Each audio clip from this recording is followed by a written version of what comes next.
அறிவோம். அனைவருக்கும் நமஸ்காரம். இப்ப நம்ம பார்த்துக்கிட்டு இருக்கிற வகுப்பு சாந்தோக்கிய உபநிஷதம். இப்ப இந்த சாந்தோக்கிய உபநிஷத்துல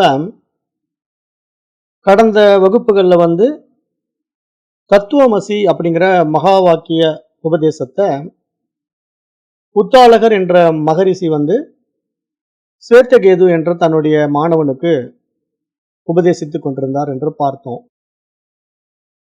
இப்போ ஸ்வேதகேது தத்துவமசி அப்படிங்கிற மகா வாக்கியத்தை உள்வாங்கி புரிஞ்சிக்க முடியல. ஏன்னா அது எப்படி நான் இறைவனாக இருக்க முடியும், அவனுக்கு ஒரு நம்பிக்கை வர மாட்டேங்குது. அப்போ அந்த நம்பிக்கை வராததுனால அவன் எனக்கு இதை பத்தி இன்னும் கொஞ்சம் விரிவா சொல்லுங்கப்பா அப்படின்னு சொல்லி கேட்கறான். அதனால அவர் பல வகைகள்ல அவனுக்கு சொல்லி புரிய வைக்க முயற்சி எடுக்கிறார். அந்த முயற்சிகளை தான் நம்ம தத்துவமசிங்கிற மகா வாக்கிய உபதேசத்தை 9 முறை அவர் சொல்லிக் கொடுக்க போறார் அப்படின்னு நம்ம பார்த்தோம்.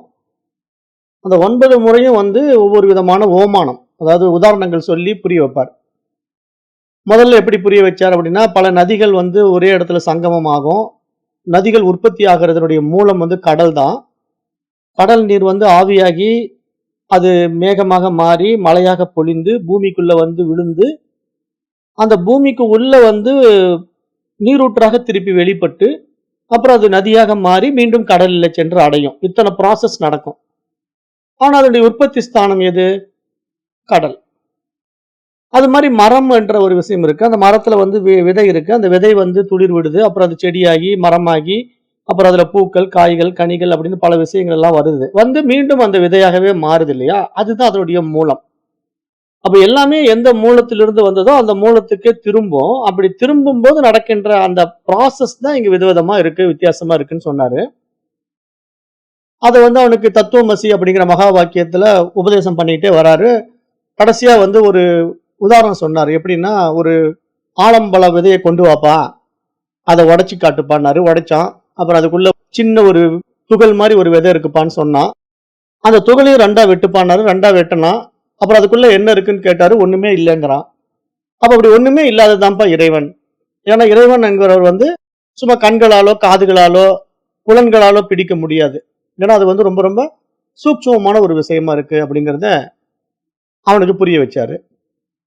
அப்புறம் அந்த கண்ணுக்கு தெரியாத புலன்களால் பிடிக்க முடியாத இறைவனை புலன்களால் பிடிக்க முயற்சி எடுத்தாலும் என்ன நடக்கும்? அடுத்த ஓமானம் கொடுத்தாரு. அடுத்த ஓமானம் என்ன அப்படின்னா, உப்பு எடுத்துட்டு வாப்பான்னாரு. கல்லுப்பு எடுத்துட்டு வந்தான். அந்த கல்லுப்பு தண்ணியில கலந்து விடுனாரு. கலந்துட்டான்.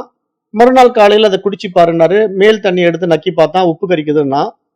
சரி, அப்ப அது கீழே பாதி ஊத்திடுன்ட்டாரு. பாதி ஊத்தின பிறகு இப்ப நடுத்தண்ணி வந்துருச்சு இல்லையா? அந்த நடுத்தண்ணி நக்கி பாருனாரு. அப்பயும் உப்பு கரிக்குதுன்னு சொன்னான்.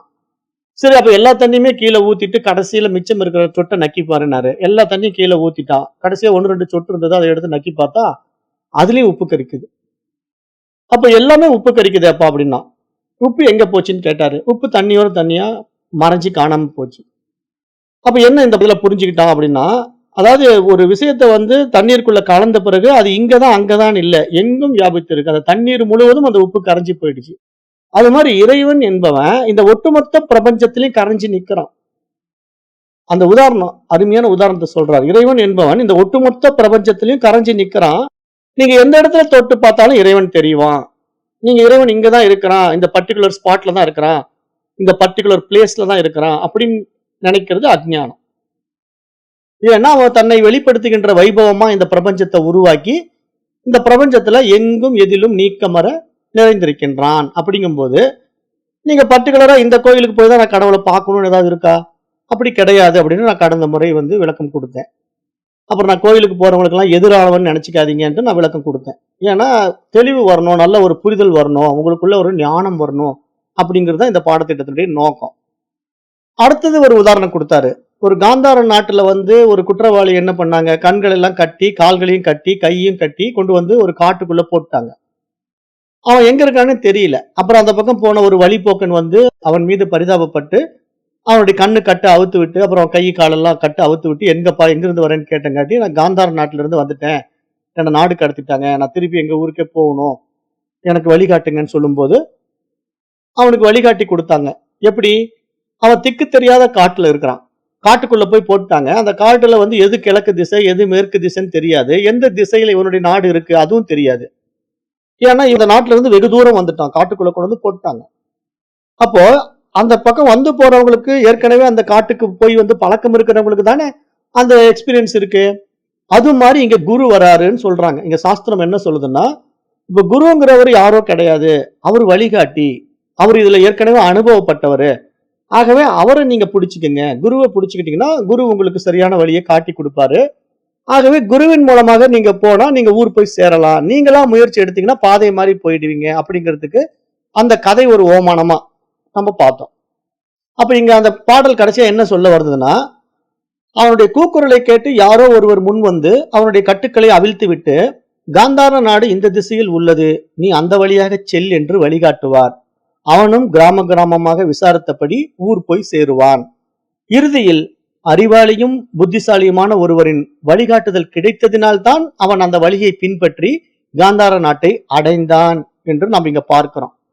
அப்ப அவ்வாறுதான் இந்த உலகிலே யாருக்கு குரு கிடைக்கிறாரோ அவன் இந்த உண்மைகளை அறிகின்றான் என்பதாக இந்த இடத்துல பார்த்தோம்.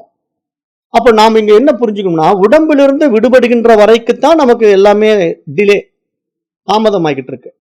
ஆனா நாம இந்த விஷயத்தை புரிந்து கொண்டு நம்முடைய உயர் பரிமாண அனுபவத்துக்குள்ள நம்ம நுழைஞ்சிட்டோம் அப்படின்னா, அப்புறம் இந்த உடம்பை விடுவது ஒரு பெரிய விஷயமே கிடையாது. எப்ப உடம்பை விட்டாலும் அந்த வினாடியிலேயே நாம் அந்த இறைத்தன்மைக்குள்ள இறைவனாகவே மாறி விடுகின்றோம்ங்கிற மிக பெரிய விஷயத்தை இங்க வந்து மகான்கள் நமக்கு சுட்டி காட்டுறாங்க. அப்ப இறைவன், ஆன்மா போன்ற உண்மைகளை அறிந்து கொள்வதற்கு முதலில் தேவை என்ன? நம்பிக்கை தேவை. அதாவது ஈடுபாட்டுடன் கூடிய நம்பிக்கை என்பதுதான் நம்ம போன பகுதியில பார்த்தோம். ஏன்னா நம்பிக்கை இல்லாம நீங்க ஒரு விஷயத்தை சாதிக்க முடியாது. ஏன்னா ஸ்ரத்தாவான் லபத்தே ஞானம்.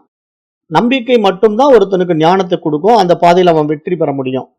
அவநம்பிக்கையோட ஒரு விஷயத்தை செய்யும் போது அவன் அதுல ஜெயிக்க முடியாது. அப்ப இங்க வந்து இந்த சாஸ்திரத்தின் மீதும் சத்குருவின் மீதும் நம்பிக்கை வந்தா மட்டும்தான் நாம இந்த பாதையில ஜெயிக்க முடியும் அப்படிங்கிறது இங்க சாஸ்திரம் முன்னிறுத்துது. அப்ப குருவின் மீது எவ்வளவுதான் நம்பிக்கை இருந்தாலும் இந்த உண்மைகளை உணர்ந்த அவரின் வழிகாட்டுதல் இன்றி ஒருவனால் இவற்றை அறிய முடியாது. ஏனெனில் மனிதன் கண்களும் கைகளும் கட்டப்பட்டு மக்கள் நடமாட்டமில்லாத பகுதியில் நிர்கதியாக விடப்பட்டிருக்கின்றான். இதையே இந்த மந்திரம் நமக்கு வலியுறுத்துவதாக இங்கு ஒரு சித்திரம் போல விளக்குகின்றார் அப்படின்னு பார்க்கிறோம். இதை வந்து பகவான் ஆதிசங்கரர் அவருடைய திருவாக்கிலே இதை சொல்றார். இந்த கதையை வந்து அழகா பகவான் ஆதிசங்கரர் தன்னுடைய பாஷ்யத்துல உரைநடை பகுதியில ஒரு விளக்கம் கொடுக்கிறார். அது என்ன சொல்றார் அப்படின்னா, உண்மையில் மனிதன் பிரபஞ்சத்தின் ஆன்மாவாக திகழ்கின்ற இறைவனுக்கு சொந்தமானவன். அவனை அவரிடமிருந்து கவர்ந்து வந்த திருடர்களே புண்ணிய பாவங்கள். இந்த திருடர்கள் அவனை கொண்டு வந்து போட்ட காடுதான் உடம்பு. இந்த உடம்போ அக்னி, தண்ணீர், உணவு ஆகிய மூலகங்களால் ஆனது. காற்று, பித்த நீர், சளி, ரத்தம், கொழுப்பு, சதை, எலும்பு, மஜ்ஜை, விந்து, புழுக்கள், மூத்திரம், மலம் ஆகியவைகள் நிறைந்தது. சூடு, குளிர் போன்ற இரட்டைகளால் எப்போதும் பல்வேறு துன்பங்களுக்கு உண்டாகி கொண்டே இருப்பது. அவனது அகக்கண்களோ மனமயக்கம் என்ற திரையால் மறைக்கப்பட்டிருக்கிறது. மனைவி, மகன், நண்பன், மிருகங்கள், உறவினர்கள் போன்ற இவ்வுலகில் பல்வேறு சுகங்கள் மற்றும் மறு உலகின் சுகபோகங்களாகிய எண்ணற்ற ஆசை வேகங்களிலே அவன் கட்டுண்டு கிடக்கின்றான். இவ்வாறு ஆயிரக்கணக்கான துன்ப வலைகளில் சிக்குண்டு, நான் இன்னாரின் மகன், இவர்களது நண்பன், நான் இவ்வாறு வாழ்ந்து கொண்டிருக்கின்றேன், நான் துன்பத்தில் தோல்கின்றேன், நான் மனமயக்கத்தில் உள்ளேன், நான் அறிவாளி, நான் தர்மவான், நான் சேவை செய்பவன், இவர்கள் எனக்கு நண்பர்கள், நான் பிறந்துள்ளேன், நான் இறப்பேன் என்று பலவிதமான எண்ணங்களின் எழுச்சியினாலே அவன் பலவீனமாக ஆகிவிடுகின்றான். நான் பாவி, என் மகன் இறந்து விட்டான், நான் பணத்தை இழந்து விட்டேன், நான் பரிதாபத்துக்குரியவன், ஐயோ என் கதை முடிந்து விட்டது, இனி நான் எப்படி வாழப்போகிறேன், என் கதி என்னவாகும், எனக்கு ஏதேனும் விமோசனம் உண்டா என்று கதறுகிறான். இது வந்து யாரு? ஆதிசங்கரர் சொல்லிட்டு இருக்காரு. இந்த மாதிரி மனிதர்கள் வந்து அஜ்ஞானத்தினால தன்னை ரொம்ப கீழ்நிலை பரிமாணத்துக்குள்ள கொண்டு போய் வச்சுக்கிட்டு புத்தி பிரகாசிக்க முடியாத அவல நிலையில அகப்பட்டு கொண்டு மனம் போன போக்கிலே அல்லல் பட்டு வாழ்ந்து கொண்டிருக்கின்றார் என்ற ஒரு அருமையான விஷயத்தை இங்கே ஆதிசங்கரர் எடுத்து மேற்கோள் காட்டி இறை அனுபூதி பெற்ற, பந்தங்களிலிருந்து விடுபட்ட, கருணை மனம் கொண்ட சிறந்த மகான் ஒருவரை ஏதோ புண்ணியவசத்தால் அவன் சந்திக்க நேர்ந்தால் உலகமும் அதன் பொருட்களும் துன்பம் நிறைந்தவைகள், அவற்றிலிருந்து விடுபட வேண்டும் என்று அவர் அவனுக்கு வழிகாட்டுவார். நான் இன்னாரின் மகன், இத்தகைய இயல்புகள் கொண்டவன், பிறந்து பிறந்து இறக்கின்ற ஒருவன் என்றெல்லாம் எண்ணிக்கொண்டிருக்கின்ற அஞ்ஞானத்தை அகற்றி அவைகளையெல்லாம் தவறு என்று சுட்டிக்காட்டி உண்மையில் நீ அதுவாகத்தான் இருக்கின்றாய் என்பதை அந்த உயரிய மகானால் மட்டும்தான் உணர்த்த முடியும் என்பதை இங்கு பகவான் ஆதிசங்கரர் சுட்டிக்காட்டுகின்றார். அந்த மகா வாக்கிய உபதேசம் தான் தத்துவமசி. தத்துவமசி அப்படின்னா என்ன? நீ அதுவாகவே இருக்கின்றாய் என்ற மிக உயரிய உபதேசத்தை இங்கு மகான்கள் அறிவுறுத்துகின்றார்கள். அப்ப இந்த மாதிரி ஒரு உபதேசம், தத்துவமசி அப்படிங்கிற மகா வாக்கியத்தை யார் உண்மையில் சொல்றாரோ அவர் தான் சத்குரு. மற்றபடி நீ அதை பண்ணு, இதை பண்ணு, அந்த பூஜை பண்ணு, இந்த ஜபம் பண்ணு, இந்த தியானம் பண்ணு, தலைகீழா நில்லு அப்படின்னு ஏதாவது ஒரு கதை விட்டுக்கிட்டு இருக்கிற சாமியாருங்கெல்லாம் பாத்தீங்கன்னா சத்குரு என்று சொல்ல முடியாது. ஏன்னா அவங்க கர்மாவில போய் மாட்ட விட்டுருவாங்க. கர்ம யோகத்துக்கும் சாதாரண கர்மாவுக்கும் வித்தியாசம் தெரியாம சிக்க வச்சிருவாங்க. அப்ப என்ன பண்ணுவாங்க, போய் பூஜைகள் பண்றேன்ட்டு பூஜையிலேயே காலத்தை ஓட்டிட்டு இருப்பாங்க, கோயில் கோயிலா சுத்திட்டு இருப்பாங்க. இந்த கோயில்ல போய் இந்த பூஜை பண்ணிட்டு வந்தீங்கன்னா உனக்கு இந்த நல்லது வரும், அந்த சாமியாரை போய் பார்த்துட்டு வந்தீங்கன்னா அப்படி ஒரு செல்வம் பெருகும் அப்படின்னு ஏதாவது ஒரு புருடா விட்டுக்கிட்டே இருக்கிற மக்கள் கிட்ட போய் மாட்டுறாங்க இல்லையா, அவங்க எல்லாம் குருட்டு குருவை பிடிக்கிற குருடர்கள் என்று எங்க சாஸ்திரம் சுட்டிக்காட்டி இது மாதிரி போய் ஏமாந்து விடக்கூடாது. உண்மையான குரு ஒரே ஒரு உபதேசம் கொடுப்பார். என்னன்னா தத்துவமசி, நீ அதுவாகவே இருக்கின்றாய் அப்படின்ட்டு உன்னுடைய உண்மை தன்மையை உனக்கு உணர்த்துவார், அதை காட்டி கொடுப்பார். அவரு தான் சத்குரு என்று இங்க சாஸ்திரம் சொல்லுதுன்ட்டு இங்க பகவான் ஆதிசங்கரர் சொல்லி, இந்த உண்மையான குரு ஒருவர் வாய்த்து விட்டால் அவன் அனுபூதி பெறுவது நிச்சயம், இந்த உண்மைகளை உணர்வது நிச்சயம். வாழும் போதே அவன் அனுபூதி பெற்று திகழ்கின்றான், மரணத்திற்கு பிறகு இறைவனுடன் இரண்டர கலக்கின்றான் என்பதாக இந்த மந்திரம் இங்கு நிறைவடையுது. அப்ப எது அனைத்திலும் நுண்ணியதோ அதுவே அனைத்திற்கும் ஆன்மாவாக திகழ்கிறது, அதுவே உண்மை, அதுவே இறைவன். ஸ்வேதகேது, நீ அதுவாகத்தான் இருக்கின்றாய் என்று உபதேசித்தார் உத்தாலகர். அப்ப இங்க உத்தாலகருடைய உபதேசம் என்ன? தத்துவமசி, நீ அதுவாகத்தான் இருக்கின்றாய் என்ற மிக உயரிய ஒரு உபதேசத்தை இங்க கொடுக்கிறார். அதை இவன் ஸ்வேதகேது கேட்கிறான், ஆனாலும் அவனால புரிஞ்சுக்க முடியல. காரணம் என்ன? அவனுடைய அஜ்ஞானம், அவனுடைய அறியாமை. உடனே அவன் கேட்கிறான், போற்றுதலுக்குரிய தந்தையே, எனக்கு தாங்கள் கூறுகின்ற நீ அதுவாகத்தான் இருக்கின்றாய் என்பதை என்னால் ஏற்றுக்கொள்ள முடியவில்லை, ஆகவே தாங்கள் அதை பற்றி இன்னும் கொஞ்சம் விரிவாக எனக்கு உபதேசியுங்களேன் என்று கேட்டுக்கொண்டான். அப்படி அவன் கேட்டுக்கொண்டதன் காரணமாக உத்தாலகர் என்ன பண்றாரு, இனியவனே அப்படியே ஆகட்டும் என்று மீண்டும் மீண்டும் தொடர்கிறார் என்று நம்ம இந்த பாடத்திட்டத்துல வந்துட்டு இருக்கோம். அப்ப இங்க உத்தாலகர் என்ன பண்றாருன்னா ஒவ்வொரு முறையும் அவனுக்கு புரிய வைக்கிறார், ஒவ்வொரு விதத்துல, ஒவ்வொரு பாணிகளை, ஒவ்வொரு உபமானத்துல, உதாரணத்துல சொல்லி சொல்லி அவனுக்கு புரிய வைக்கிறார். இப்ப இன்னொரு சப்ஜெக்ட் எடுக்கிறார், இன்னொரு டாபிக் வருது. அது என்ன அப்படின்னா, இனியவனே, நோயுற்ற மனிதனை, ஒரு மனிதன் நோய்வாய்ப்பட்டிருக்கிறான், அவனை மரண வேலையில போய் பார்க்கிறோம். மரண வேலைன்னா அவன் நோய்வாய்ப்பட்டு அவன் மரணம் அடைய போறான், இன்னும் ரொம்ப நாளைக்கு இருக்க மாட்டான். இன்னைக்கு நைட்டுக்குள்ள அவன் இறந்து போவான், இல்ல நாளைக்கு காலையில அவன் இறந்து போலாம், எப்பயோ போக போகுது அவனோட உயிர். அந்த நிலையில அவனது உறவினர்கள் அவனை சூழ்ந்து கொண்டு என்னை தெரிகிறதா, என்னை தெரிகிறதா என்று கேட்பார்கள். ஆனா அப்படி சொந்தக்காரங்க எல்லாம் போய் பக்கத்துல நின்றுட்டு நான் வந்திருக்கிறேன் பாருப்பா, நான் வந்திருக்கிறேன் பாருமா அப்படின்னு எல்லா ஆளாளுக்கும் அவங்கள நினைவு தப்பி அவங்க சாகர நிலையில கிடக்கும் போது பக்கத்துல போய் நின்றுகிட்டு நான் உன் மகன் வந்திருக்கேன் பாரு, உன் பேரன் வந்திருக்கான் பாரு, உன் பேத்தி வந்திருக்கா அப்படின்னு எல்லா ஆளாளுக்கும் ஒவ்வொன்னு சொல்லும் போது அதை கேட்கிற நிலையில அவங்க இருப்பாங்களா? மரண தருவாயில் இருக்கக்கூடிய ஒரு நோயாளி சுத்தி நின்றுகிட்டு சொந்தக்காரங்க கத்திக்கிட்டு இருக்கிறத கேட்பாங்களான்னா கேட்க மாட்டாங்க.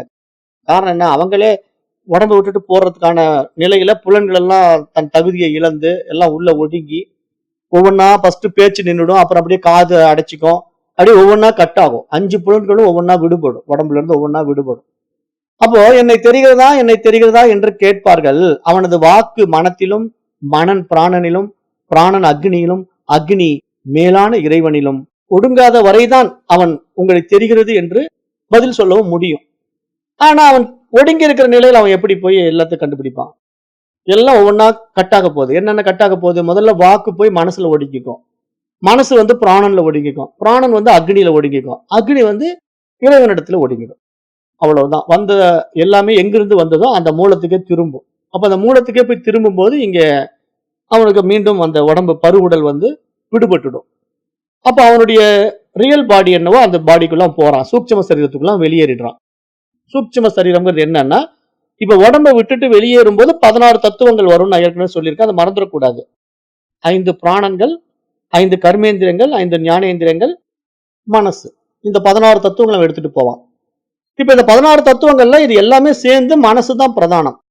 அப்ப மனசு வந்து எப்படிப்பட்ட ஆசாபாசங்கள் எடுத்துக்கிட்டு போதோ அதற்கேற்ற அடுத்த உடம்பு அது எடுக்க போகுது. அப்படிதான் அடுத்த பாடி அவனுக்கு கிடைக்கும். அந்த பாடி அப்படிதான் வரப்போகுது. அப்ப மிக அற்புதமான முறையில மரண நேரம் பற்றிய ஆராய்ச்சியை உபனிஷத்தின் இந்த பகுதி வந்து ஆராய்ந்து பார்க்கிறது.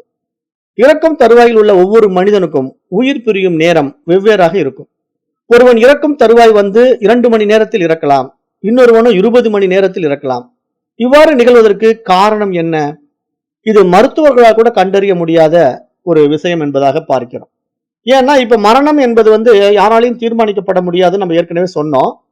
இப்ப ஒருத்தனுக்கு மரணம் வரணும்னு முடிவு பண்ணிட்டா அவன் எவ்வளவு செலவு பண்ணாலும் மரணம் வரும். அவன் 10 லட்ச ரூபாய் செலவு பண்ணி ஹாஸ்பிட்டல்ல படுத்துக்கிட்டு இருந்தாலும் மரணத்தை தடுக்க முடியாது, உடம்பு போயிடும். ஒருவனுக்கு மரணம் வரக்கூடாதுன்னு இருக்குன்னு வச்சுக்கோங்களேன், அவனுக்கு நீங்க என்ன வேணா மோசமான விஷயத்தை கொடுத்தாலும் அவன் தப்பிச்சுக்குவான், அவனுக்கு உயிர் போகாது. அப்ப இங்க விஷயம் இவ்வளவுதான். இந்த மாதிரி மரணத்தை வந்து ஒருத்தன்கிட்ட இருந்து உடம்ப பிரிக்கிறதுங்கிறது நம்ம கையில இல்ல, அவனை காப்பாத்துறங்கிறது நம்ம கையில இல்ல. எல்லாமே இறைவனிடத்துல இருக்கு. ஏன்னா இங்க அவனே எல்லாமா இருக்கிறதுனால இந்த வைபவத்தை அவன் எப்படி இயக்கிட்டு இருக்கான், அவன் ஒரு குறிப்பிட்ட அலைவரிசையை வச்சு இயக்கிட்டு இருக்கான்னு தான் இன்னைக்கு நம்ம நாதயோகம் பாடத்துல பிரீஃபா பார்த்தோம். அப்ப இங்க 20 மணி நேரம் கழிச்சு ஒருத்தர் இருக்கலாம், 2 மணி நேரம் கழிச்சு ஒருத்தர் இருக்கலாம். என்ன காரணம்னா இது மருத்துவர்கள் கூட கண்டறிய இயலாத விஷயம். ஒரே மாதிரி உடல் நோய் உள்ள இருவர் இறக்கும் அளவில் கூட உடல்நிலை பின்னர் இறக்கும் நேரம் ஆகியவைகள் வேறுபடலாம். இதன் காரணம் தான் மேலே சொல்லப்பட்டுள்ளது என்று நம்ம இங்க பார்க்கிறோம். அதாவது உறவினர்கள் பார்க்கும்போது அவன் அவர்களை தெரிகிறது என்று பதிலளித்தால் அவன் வாக்கு மனதில் ஒடுங்கவில்லை என்று பொருள். இப்ப வந்து ஒருத்தன் வந்து சாகர தருவாயில கிடக்குறான், அவன்கிட்ட போய் நீங்க பார்க்கும்போது பாருங்க பேத்தி வந்திருக்கா பாருங்க தாத்தா அப்படின்னு சொல்ல உடனே தாத்தா கண்ணை திறந்து அப்படியே பாக்குறாரு, பேத்தி நிக்கிறா, வாமா அப்படிங்கிற மாதிரி அவர் சும்மா ஜாட காட்டுறாரு, பேச முடியல ஆனா கண்ணுல பாக்குறாரு, அந்த பேத்தி வந்திருக்குது அவருக்கு தெரியுது. அப்ப இங்க என்ன நடக்குது, அவருக்கு வந்து இன்னும் வாக்கு மனசுல போய் ஒடுங்கல, அப்ப மனம் வந்து இன்னும் போய் பிராணன்ல ஒடுங்கல. அப்படி ஒடுங்காத நிலை இருக்கிற வரைக்கும் அவருக்கு இந்த உலகம் தெரிஞ்சுக்கிட்டு தான் இருக்கும். அப்ப இங்க வந்து அவன் வாக்கு மனதில் ஒடுங்கவில்லை என்றும் அதே போல் மனம் பிராணனிலும் பிராணன் அக்னியிலும் அக்னி இறைவனிலும் ஒடுங்கவில்லை என்று இங்கு புரிந்து கொள்ள வேண்டும். அப்ப உறவினர்கள் இன்னும் உலகின் பந்த பாசம் விடவில்லை என்று கூறுவார்கள். அப்ப அந்த நிலையில வந்து சொந்தக்காரங்க வந்து ஏன் தாத்தா இன்னும் இழுத்துக்கிட்டு கிடக்குறாரு, தாத்தாவுக்கு இன்னும் ஆசை இருக்கு, பேரம் பேத்தியை பார்த்துக்கிட்டே இருக்கணுங்கிறாரு, இன்னும் எதையாவது அனுபவிக்கணும்னு ஆசைப்படுறாரு, அதனால உடம்பை விட்டு போக மாட்டேங்கிறாரு. அப்ப என்ன பண்ணலாம், போக்கடிச்சிடலாம், எடுத்துட்டு வாங்க பாலை ஊத்துக வாயில அப்படின்ட்டு நிறைய பேர் போக்கடிக்கிறாங்கல்ல. சாகிற மாதிரி கிடக்கிற தாத்தாவை இவங்களா சாகடிச்சிருவாங்க. என்ன காரணம்னா அவர் தொண்டையில ஏற்கனவே கோலை கட்டிட்டு கரு கருன்னு இருப்பாரு, இவங்க மீண்டும் கொண்டு போய் பாலை ஊத்துவாங்க, நல்லாவே அது வந்து கெட்டியா போய் உள்ள பிடிச்சி அப்பயே உயிர் போய் சேர்ந்துடும். அப்ப இப்படிதான் முடிச்சு கட்டுறது. அப்ப ஏன்னா தாத்தாவுக்கு வந்து இவரா போக மாட்டார், நாமளா போக்கடிச்சிடலாமே அப்படின்ட்டு இப்படி பண்றதுதான் மரணம். அப்பதான் என்ன ஆகும், அந்த தொண்டை போய் அடைக்கும் போது எல்லாம் ஆட்டோமேட்டிக்கா ஒவ்வொரு புலனும் ஒவ்வொரு இடத்துல போய் ஒடுங்கி தானாவே அவரு கிளம்பிடுவாரு. அப்ப இப்படிதான் அந்த உடம்பை விட்டுட்டு உயிரானது பிரியுதுன்னு நம்ம பாக்குறோம். அப்ப இங்க உயிர் பிரியுறது அப்படிங்கிற விஷயத்தை பத்தி நம்ம பார்க்கும்போது நிறைய பேசியாச்சு இதெல்லாம். அதாவது உயிருங்கிற தன்மை வந்து மனம்ங்கிற நிலையில தான் அது வெளியேறும். ஏன்னு கேட்டா அது வந்து எப்படி ஒடுங்குது, வாக்கு வந்து மனசுல ஒடுங்கி மனசு போய் பிராணன்ல ஒடுங்கி தான் பிராணன் வெளிக்கிளம்பும். அந்த பிராணன் தான் இறைவன்ல போய் ஒடுங்கும். அது அக்னியில ஒடுங்கி அக்னி போய் இறைவன்ல ஒடுங்குது அப்படிங்கிற அந்த ப்ராசஸ் இருக்கு இல்லையா, அந்த ரிவர்ஸ் ப்ராசஸ். நம்ம எப்படி ஃப்ரண்ட்ல வந்தோமோ அது அப்படியே ரிவர்ஸ்ல போயிட்டு நம்மளுடைய மூலத்துக்கு திரும்புறோம். அப்ப நம்ம ஒடுங்கும் போது நம்ம தான் கேட்டோம் இல்லையா, இறைவன்ல போய் ஒடுங்கிட்டு அப்ப மீண்டும் அவனுக்கு பிறவி இல்லையா அப்படின்னா இங்கதான் அந்த பிளாட்ஃபார்ம் புரியணுங்கிற நான். பிளாட்ஃபார்ம் அப்படிங்கறத நம்ம இன்னைக்கு நாத யோகம் வகுப்புக்கு வந்தவங்களுக்கு நல்லா புரியும். எல்லாமே ஃப்ரீக்குவன்சி, ஒவ்வொரு ஸ்டேஜ் ஃப்ரீக்குவன்சி இருக்கு, அந்த ஃப்ரீக்குவன்சிக்குள்ள போகணும். அப்ப நீங்க வந்து அந்த ஹை ஃப்ரீக்குவன்சில இருக்கான் இறைவன், இறைவன் வந்து ரொம்ப பவர்ஃபுல் ஃப்ரீக்குவன்சில இருக்கிறான். அவனுடைய ஃப்ரீக்குவன்சி என்ன தெரியுமா, ஜீரோ ஃப்ரீக்குவன்சி. அப்ப ஜீரோ ஃப்ரீக்குவன்சில இறைவன் இருக்கிறான். இப்ப நம்ம ஒன்னுங்கிற ஒரு ஃப்ரீக்குவன்சில அந்த யூனிவர்சல் கிரியேட் ஆயிடுச்சு. அப்ப 0 1 அப்படிங்கிறது பைனரி. இப்ப நம்ம இன்னைக்கு காலையில அந்த பாடத்தை ரொம்ப பிரீஃபா சொன்னேன் நான். அப்ப 0 1 அப்படிங்கிற அந்த பைனரி ப்ராசஸ்ல வந்து இங்க 0ங்கிற ஃப்ரீக்வன்சிக்குள்ள இவன் போக மாட்டான். ஏன்னா இவன் தான் விவகாரங்கள் 1008 விவகாரங்கள் பிடிச்சிக்கிட்டு இருக்கானே. அப்ப இங்க ஒவ்வொரு ஃப்ரீக்வன்சி அவன் கடந்து போகணும். அப்ப அங்க ஒரு உயர் பரிமாண ஃப்ரீக்வன்சிக்குள்ள போகிறதுக்கு இவன் வந்து தன்னை தயார்படுத்திக்கணும். அப்ப இங்க வந்து ஒவ்வொரு ரேஞ்ச் இருக்கு. அந்த ரேஞ்சுக்குள்ள போகிறதுக்கான தகுதியை வளர்த்துக்காம நம்ம எப்படி அங்க போக முடியும்? இது உங்களுக்கு புரியற மாதிரி நான் இப்ப சொல்லணும் அப்படின்னா, இப்ப நீங்க வந்து ஒரு ஜட்ஜ் போஸ்டுக்கு வரணும். கோர்ட்ல வந்து ஒரு பெரிய மேஜிஸ்ட்ரேட்டா உட்காரணும்னு நீங்க ஆசைப்பட்டீங்கன்னா, நீங்க முதல்ல என்ன பண்ணணும்? ஒழுங்கா 10th பாஸ் பண்ணணும். அப்புறம் +2 பாஸ் பண்ணணும். அப்புறம் டிகிரி பாஸ் பண்ணணும். அப்ப நீங்க வந்து ஒரு பிஎல் எடுத்து படிக்கிறீங்க, சட்டம் படிக்கிறீங்கன்னா சட்டத்தை நீங்க முழுமையா முடிக்கணும். சட்டத்தை முடிச்ச பிறகு உங்களை ஒரு வழக்கறிஞரா ஒரு போஸ்டிங் கொடுப்பாங்க. வழக்கறிஞரா நீங்க பிராக்டிஸ் பண்ணணும். அப்படி பிராக்டிஸ் பண்ணும்போது உங்களுக்கு முன்ன பின்ன அந்த அனுபவங்கள் கிடைக்கும். எப்படி குற்றவாளிகளை கையாளுறது, அவங்க இந்த மாதிரி சட்டங்கள்ல சிவில் ப்ரொசீஜர் கோடு, கிரிமினல் லாவ்ல எல்லாம் நம்ம உள்ள எப்படி அவங்களை வெளியே கொண்டு வருது, எப்படி உள்ள கொண்டு போறது அப்படிங்கிற சட்ட நுணுக்கங்களை நீங்க கரைச்சி குடிக்கணும். அப்ப சட்ட நுணுக்கங்கள் எல்லாம் நீங்க கரைச்சி குடிச்சு நீங்க ஒரு பெரிய சட்ட வல்லுநரா மாறின பிறகு அடுத்த ஒரு எக்ஸாம் இருக்கு. நீங்க ஜட்ஜுக்கு எழுதணும். மேஜிஸ்ட்ரேட் போஸ்டிங்க்கு நீங்க படிக்கணும். அப்ப அதை எழுதணும். எழுதி நீங்க மேஜிஸ்ட்ரேட்டை பாஸ் பண்ணணும். அப்ப நீங்க போய் அந்த போஸ்டிங்ல உட்காரும் போது தான் உங்களால சரியான தீர்ப்பு கொடுக்க முடியும். எந்தெந்த லா என்ன சொல்ல வருது, இந்த கிரிமினல் ப்ரொசீஜர் கோட் என்ன சொல்லுது, அந்த சிவில் ப்ரொசீஜர் கோட் என்ன சொல்லுது அப்படின்னு எல்லாமே புரிஞ்சு வச்சுக்கிட்டு அந்த சட்ட நுணுக்கங்களை எடுத்து நீங்க இந்த சமுதாயத்துக்கு சரியானபடி தீர்ப்பு சொல்ல முடியும். அப்ப இது எப்படி நடந்தது? அந்த பாடத்திட்டத்தை நீங்க 1 by 1 கத்துக்கிட்டு அதுல நீங்க ஒரு வெற்றியாளனா மாறினதுனால நீங்க அந்த ஜட்ஜ் போஸ்ட்ல உட்கார முடிஞ்சது இல்லையா? அப்ப இதுக்கு ஒரு ப்ராசஸ் இருக்குல்ல. இந்த ப்ராசஸ் நீங்க பிடிச்சுக்கிட்டு நடைமுறை பார்க்கும்போது இங்க இறைவனை அடையறதுக்கு இதே மாதிரி ஒரு ப்ராசஸ் இருக்கு. சும்மா எல்லாம் அப்படியே போய் அடைஞ்சிட முடியாது. ஏன்னா இறைவன் வந்து உயர் பரிமாண நிலையில் இருக்கிறான். ரொம்ப ஹை ஃப்ரீக்வன்சி பிளாட்ஃபார்ம்ல இருக்கான். அப்ப நீங்க அந்த பிளாட்ஃபார்முக்கு போறதுக்கு ஸ்டெப் பை ஸ்டெப்பா நீங்க ப்ராசஸ் பண்ணி நீங்க அந்த இடத்துக்கு போகாம அப்படியே நினைச்ச உடனே அப்படியே இறைத்தன்மை அடைஞ்சிட முடியுமானா அடைய முடியாது. அதுக்கு தான் இந்த உடம்பு வந்து நமக்கு ஒரு கருவியா இருக்குது. மனசு அதுக்கு உண்டான தகுதியை அடையணும். அப்ப மனம் பக்குவம் வரணும். அந்த மனம் வந்து அப்டேட் ஆகணும். மைண்ட் வந்து லிஃப்ட் ஆகணும். மேல்நிலை பரிமாணத்துக்கு உயரணும். அந்த லிஃப்ட்ங்கிற வார்த்தை நான் சொல்லிட்டே இருப்பேன். எதுக்குன்னா நீங்க வந்து படிக்கட்டுல ஏறுறதுக்கும் லிஃப்ட்ல போறதுக்கு வித்தியாசம் இருக்குல்ல. இப்ப படிக்கட்டுல வந்து நீங்க ஒரு 4வது மாடிக்கு போகணும்னா அப்படியே ஒவ்வொரு படிக்கட்டா ஏறி மேல போறதுக்கு கொஞ்சம் டைம் எடுக்கும். அதுவே லிஃப்ட்ல நீங்க பட்டன் அடிச்ச உடனே தள்ளுன்னு மேல போய் 4வது மாடியில வெளியே போய்க்கலாம். அப்ப எவ்வளவு வேகமா நடக்குது. இந்த லிஃப்ட்ங்கிறது ரொம்ப ஒரு ஈஸி மெத்தட் இல்லையா? அது மாதிரி சில ஈஸி டெக்னிக் எல்லாம் இருக்கு. அந்த மாதிரி டெக்னிக் எல்லாம் நம்ம கொஞ்சம் பிடிச்சிக்கிட்டு பயணம் பண்ணோம்னா சீக்கிரம் நம்ம வந்து வேலையை முடிச்சுட்டு போலாம். இல்லைன்னா பிறவிகள் தேவைப்படும். வேற ஒண்ணும் நடந்துடாது. பிறவிகள் தேவைப்படும். இப்படிதான் நிறைய பேர் வந்து நிறைய பாடங்களை படிச்சுக்கிட்டே இருப்பாங்க. இங்க கொஞ்சம் கொதறுவாங்க, அங்க கொஞ்சம் கொதறுவாங்க. எல்லாம் கொதறி கொதறி ஒரு மாதிரி பெரிய கொதறலாகி கடைசியில எதுவுமே முடியாம அப்படியே உட்காந்துருவாங்க. அப்புறம் அவங்களுக்கு உடம்பு முடிஞ்சிடும். அப்புறம் அடுத்த பிறவி. இப்படிதான் பிறவி சக்கரத்துல சுத்துவாங்க. ஆனா அந்த ஃப்ரீக்வன்சியை பிடிக்க தெரிஞ்சாதான் நம்ம வந்து தப்பிக்க முடியும். அதை வந்து இங்க மகான்கள் சொல்றாங்க. அப்ப இங்க வந்து இந்த ப்ராசஸ் இருக்கு. எங்க இருந்து நம்ம கிளம்பி வந்தோமோ அதே ரிவர்ஸ் ப்ராசஸ் போகும்போது இங்க ஒரு விஷயத்தை நீங்க கவனிக்கணும் பாருங்க. இங்க வந்து என்ன சொல்லுதுன்னா வாக்கு மனதில் ஒடுங்குதுன்னு சொல்லுதா, மனசு போய் பிராணன்ல ஒடுங்குதுன்னு சொல்லுதா, பிராணன் வந்து அக்னியில ஒடுங்குதுன்னு சொல்லுதா, அக்னி வந்து இறைவன்ல ஒடுங்குதுன்னு சொல்லுது. அப்ப நீங்க இப்ப ரிவர்ஸ் ப்ராசஸ்ல எப்படி போகணும்? ஃபர்ஸ்ட் இந்த பருவுடல் அபிமானத்தை விட்டு மனோ உடல்ல நீங்க உங்களை அப்டேட் பண்ணிக்கணும். மனோ உடல்ல அப்டேட் பண்ண பிறகு நீங்க உயிருங்கிறத உணரணும். ஏன்னா இங்க மனதுக்கு அப்புறம் பிராணன் இருக்கு. பிராணன்கிறது உயிர். அப்ப நான் வந்து உயிரா தான் இருக்கிறேன், நான் எல்லா உயிரிலும் இருக்கிறேன் அப்படிங்கிற ஒரு அப்டேட் ஆகணும் உங்களுக்குள்ள.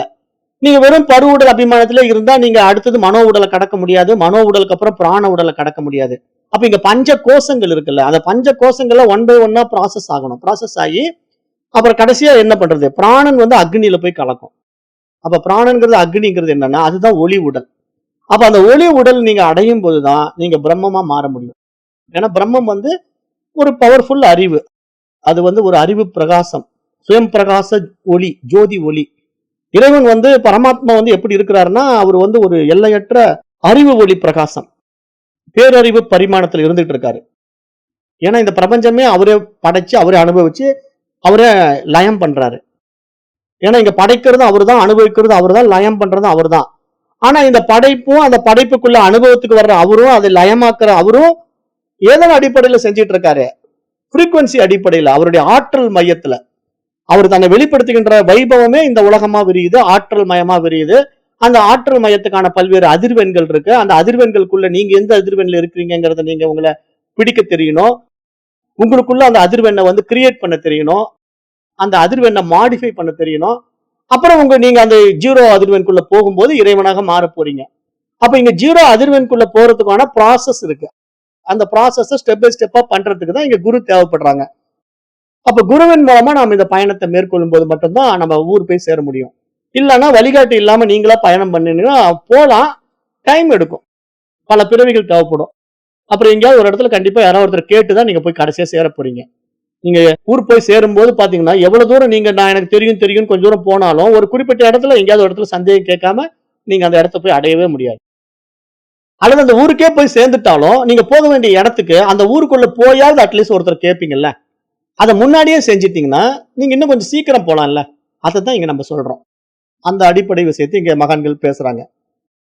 அப்ப இங்க சாந்தோக்க உபநிஷத்து மேலும் என்ன சொல்ல வருதுன்னா, அவனுடைய வாக்கு மனதிலும் மனம் பிராணனிலும் பிராணன் அக்னியிலும் அக்னி மேலான இறைவனிலும் ஒடுங்கிவிட்டால் அவனுக்கு அவர்களை தெரியாது. அப்ப அவனுக்கு உலகம் அப்ப கிடையாது. அப்ப மரண வேளையில் அனைத்தும் இறைவனில் ஒடுங்குகின்றன என்ற கருத்தை கூறுவதன் வாயிலாக மீண்டும் ஒரு முறை அனைத்தின் காரணம் இறைவனே என்ற கருத்து இங்கு வலியுறுத்தப்படுகிறது என்று இந்த இடத்துல உபனிஷத் பாடத்துல பாக்குறோம். அப்ப மேலும் அடுத்த மந்திரத்துல என்ன சொல்ல வர்றாருன்னா, எல்லாமே ஒரே மாதிரி சொல்லிட்டே வருவாரு. அனைத்திலும் நுண்ணியதோ அதுவே அனைத்திற்கும் ஆன்மாவாக திகழ்கிறது, அதுவே உண்மை, அதுவே இறைவன், சுவேத்தகேதோ நீ அதுவாகத்தான் இருக்கின்றாய் என்று உபதேசித்தார் உத்தாலகர். அப்ப மீண்டும் சுவேத்தகேது கேட்டான், போற்றுதலுக்குரிய தந்தையே எனக்கு அதனை மீண்டும் உபதேசியுங்கள் என்று சுவேதகேது கேட்டுக்கொண்டான். அதற்கு உத்தாலகர், இனியவனே அப்படியே ஆகட்டும் என்றார். அப்ப இனியும் விளக்கம் தொடர்கிறது. அப்ப இனியும் உத்தாலகர் பேசுகிறார். உபதேசம் இதன் மூலம் ஒரு முக்கிய கருத்தை வெளியிடுகிறது. அது என்ன அப்படின்னா, எவ்வளவுதான் படித்தாலும் விளக்கினாலும் நீ அதுவாகத்தான் இருக்கின்றாய் என்ற கருத்து மனதிற்கு எட்டாது. ஏனென்றால் இதை கடோ உபனிஷதம் 1வது அத்தியாயத்துல 2வது பகுதியில 23வது மந்திரத்துல சொல்லுது. எப்படி சொல்லுதுன்னா, சொற்பொழிவுகளாலோ புலமையாலோ பலவற்றை கேட்பதாலோ இந்த ஆன்மாவை அடைய இயலாது. யார் அதை அடைவதற்கான மன ஏக்கம் கொள்கின்றானோ அவன் மட்டுமே அதனை அடைகின்றான். ஆன்மா அவனுக்கு தன் சொந்த இயல்பை அப்பொழுது மட்டும்தான் வெளிப்படுத்துகிறது என்று கடோ உபனிஷத்துல நம்ம பார்த்தோம். அப்ப இங்க என்ன புரிஞ்சுக்கணும், அதாவது ஒரு விஷயத்த நாம உள்வாங்கணும் அப்படின்னா சும்மா ஒரு புக்கை படிக்கிறதுனால புரிஞ்சுக்க முடியுமா? அப்படியெல்லாம் புரிஞ்சுக்க முடியாது. அல்லது ஒரு சொற்பொழிவு கேட்கறதுனால புரிஞ்சுக்க முடியுமா? அதுவும் நடக்காது. என்ன உண்மையிலே நடக்கணும், நான் அதையே அடைய வேண்டும் என்ற ஒரு ஏக்கம் வரணும், அந்த மன ஏக்கம் உண்டாகணும். அந்த ஏக்கம்னு நான் சொல்லும் போது நாம எப்படி உதாரணம் கொடுப்போம் அப்படின்னு பாத்தீங்கன்னா, அதான் நான் ஒரு உதாரணம் சொன்னேன், அடிக்கடி சொல்லுவேன், வேதாந்தம் சொல்ற பாடம் தான். இப்போ ஒருத்தனுக்கு திடீர்னு தலையில நெருப்பு பிடிச்சிக்குது. அப்ப தலையில நெருப்பு பிடிச்ச உடனே அவன் லப லபன்னு கத்திக்கிட்டு இங்கும் அங்கும் ஓடுனா என்ன ஆகும்? நெருப்பு இன்னும் வேகமா தலையில பரவும். அவன் அப்படி ஓடாம, சரி எனக்கு ஏதாவது ஒரு பக்கத்துல ஆறு இருக்கா காட்டுங்க, இல்ல பக்கத்துல கிணறு இருந்தா காட்டுங்க, நான் போய் குளிச்சுட்டு வரேன்னு சொல்லுவானா? அப்படி சொன்னாலும் அவன் தலை வெந்து போயிடும். அப்ப ஓடவும் கூடாது, பக்கத்துல ஆறு இருக்குதான்னு பார்க்கவும் கூடாது, பக்கத்துல கிணறு இருக்கான்னு பார்க்க கூடாது, பக்கத்துல டிச்சி இருந்தாலும் குதிச்சிடணும். இங்க விஷயம் என்ன அப்படின்னா, அவனுக்கு அந்த நெருப்பை அணைக்கிறது தான் அவனுக்கு நோக்கம். அப்ப நெருப்பை அணைக்கிறதுக்கு அவனுக்கு நோக்கம் என்னன்னா, அங்க நல்ல தண்ணி கெட்ட தண்ணி, இங்க டிச்சு தண்ணி ஓடுது, இதுல நான் குளிக்க மாட்டேன், இதுல நான் குதிக்க மாட்டேன்னு சொன்னான்னா அவன் நெருப்பை அணைக்க முடியாது. அப்ப அங்க அசிங்கம் அங்க சுத்தம் அப்படின்லாம் அவன் பார்க்க மாட்டான். அந்த இடத்துல அவனுக்கு ஒரே குறிக்கோள் என்ன தெரியுமா, அந்த நெருப்பை அணைக்கணும். அப்ப அந்த நெருப்பை அணைக்கிறதுல அவனுக்கிட்ட இருக்கிற அந்த தீவிரம் இருக்குல்ல, அந்த தீவிரத்தை எடுத்துக்கணும். உடனே நீங்க அந்த அசிங்கத்தை எடுத்துக்க கூடாது. அவன் நெருப்பு அணைக்கிறதுக்கு போய் டிச்சில விழுந்துட்டா நாடு ஞானம் அடைகிறதுக்கு மோசமான பாதையில போறேன் அப்படின்ட்டு அப்படி தீர்மானம் பண்ணிடக்கூடாது. ஏன்னா இதெல்லாம் மனதனுடைய விளையாட்டு இல்லையா? விவரத்துக்காக ஒரு ஓமானத்தை சொன்னோம் அப்படின்னா, நம்ம மனசு என்ன பண்ணோம்னா கீழ்நிலையை தான் அடிக்கடி எடுத்துக்கும். நல்லது அவ்வளவு சீக்கிரம் எடுத்துக்காது, கெட்டதை மட்டும் டக்குன்னு உடனே தூக்கிட்டு வந்துடும். அப்ப அதனால இப்ப நீங்க அவன் நெருப்புக்கு அணைக்கணுங்கிறதுக்காக அவன் டிச்சு தண்ணிலேயே விழுந்து கூட அணைச்சிட்டான் பாருங்க அப்படின்னு நம்ம சொல்லும் போது, அந்த ஓமானத்துல நீங்க என்ன விஷயத்தை ஹைலைட்டா எடுத்துக்கணும், அவனுடைய நோக்கம் நெருப்பை அணைப்பதுங்கிறத ஹைலைட்டா எடுத்துக்கணும். அவன் டிச்சு தண்ணியில விழுவுறதுங்கிறது எடுக்கக்கூடாது. அவனுக்கு தேவை அந்த நெருப்பு அப்போதைக்கு அணைக்கணும், அவ்வளவுதான். அந்த மாதிரி இங்க நீங்க இந்த மாதிரி தன்னை உணரணும், தான் அடைய வேண்டிய இலக்கை அடையணும் அப்படின்னா அது ஒரு வெறியா மாறணும், அந்த ஒரு ஏக்கம் வரணும். அப்படி வர்றவங்க தான் இதுல ஜெயிக்க முடியும் அப்படிங்கறது இங்க சாஸ்திரம் வெளிப்படுத்துது. அப்போ யார் அதை அடைவதற்கான மன ஏக்கம் கொள்கிறானோ அவன் மட்டும் அதனை அடைகின்றான். ஆன்மா அவனுக்கு தன் சொந்த இயல்பை வெளிப்படுத்துகிறது என்று இங்கு கூறப்படுகிறது. இருப்பினும் மனம் தன்னால் என்ற முயற்சியை செய்கிறது. அதையே சுவேத்தகேதுவில் நாம் காண்கிறோம். உத்தாலகரும் பொறுமையாக தனது உபதேசத்தை தொடர்கிறார். அப்போ இனி வருகின்ற இந்த மன ஏக்கம் கொள்கிறானோ என்ற வாக்கியம் ஒரு முக்கியமான விஷயமாக இங்க பார்க்கப்படுகிறது. ஏனென்றால் நாம் அனைவரும் இந்த உலகியலில் உழலும் மனிதர்களாகத்தான் இருக்கின்றோம். நம் மனம் என்பது எப்போதுமே லகான் இல்லாத குதிரை போல, லகான் அப்படின்னா கடிவாளம், கடிவாளம் இல்லாத ஒரு குதிரை போல உலகியல் விஷயங்களிலே தான் மேன்மேலும் ஈடுபட்டு கொண்டு ஆசி வயப்பட்டவாறு அங்கும் இங்கும் அலைப்பாய்ந்து கொண்டு இருக்கின்ற நிலையை நாம் பார்க்கிறோம். அப்ப அதையும் தாண்டி இறையியல் விஷயத்தில் மனம் ஆர்வம் கொள்ள வேண்டுமானால் அதற்கு நம்ம என்ன செய்யணும்? மனதிற்கு ஒரு புரிதலை கொடுக்கணும். ஏன்னா மனம்ங்கிறது எடுப்பார் கைப்பிள்ளை மாதிரிதான். ஒருத்தர் இதை சொன்னா அதை கேட்கும், ஒருத்தர் அதை சொன்னா அதை கேட்கும், எல்லாமே எடுத்து உள்ள போட்டுக்கும். அந்த எல்லாத்தையும் சித்தத்துல சேகரிச்சு வச்சுக்கோ, அப்புறம் அதை பூரா அப்ளை பண்ணிட்டு இருக்கோம். இதான் மனசு. ஆனா இந்த மனதுக்கு நம்ம அந்த மாதிரி கண்ட விஷயங்களை கொடுத்துடக்கூடாது, கண்ட குப்பைகளை உள்ள திணிச்சிடக்கூடாது. அதனாலதான் நல்லதை மட்டும் கேட்கணும், நல்லதை மட்டும் பார்க்கணும், நல்லதை மட்டும் பேசணும். அப்படிதான் மகான்கள் நமக்கு சொல்லி கொடுக்குறாங்க. நம்ம ஸ்கூல்ல படிக்கும் போதே 1ஆம் கிளாஸ்ல போய் சேர்ந்த உடனே 3 குரங்கு பொம்மையை போட்டு காட்டுவாங்க. தீயவை பார்க்காதே, தீயவை பேசாதே, தீயவை கேட்காதே. ஏன் இதுக்காக அந்த குரங்கு பொம்மையை போட்டு நமக்கு 1ஆம் கிளாஸ்லயே சொல்லி தராங்க? மனசு இந்த மாதிரி கெட்ட விஷயத்தை பிடிச்சிக்கிச்சுன்னா அதுலதான் போக பார்க்கும். அவ்வளவு சீக்கிரம் அதுல இருந்து வெளியே கொண்டு வர முடியாது. இதை நம்ம அடுத்த கிளாஸ்ல விரிவாக பார்க்கலாம். இன்றைக்கு நேரம் கருதி இந்த வகுப்பை நான் நிறைவு செய்கின்றேன். நன்றி. ஓம் தத் சத்.